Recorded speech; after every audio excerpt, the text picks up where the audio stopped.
Welcome to McPlum, simple solutions served daily. You're starting with the clips already on your iPhone.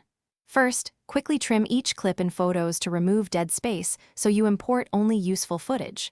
Once done, open iMovie or Clips and create a new project. Tap Create Project, then Movie. Import your trimmed clips by selecting them in order, drag or tap to add them to the timeline. This initial ordering matters because it sets your rough narrative. Make sure to save the project immediately to avoid losing work. Now refine the timeline. Review the sequence and drag clips to reorder until the story flows.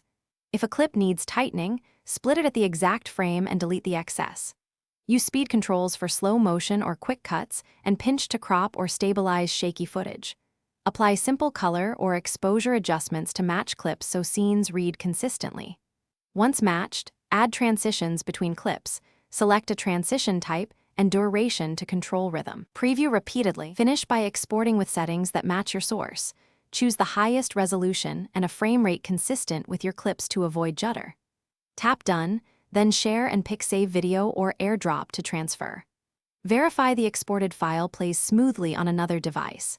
If you see audio drift, stutter, or dropped frames, re-render the project after lowering export bitrate or re-importing problem clips at matching frame rates. That usually fixes sync and playback issues.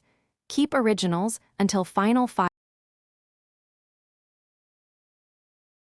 Thanks for watching. Stay juicy and subscribe.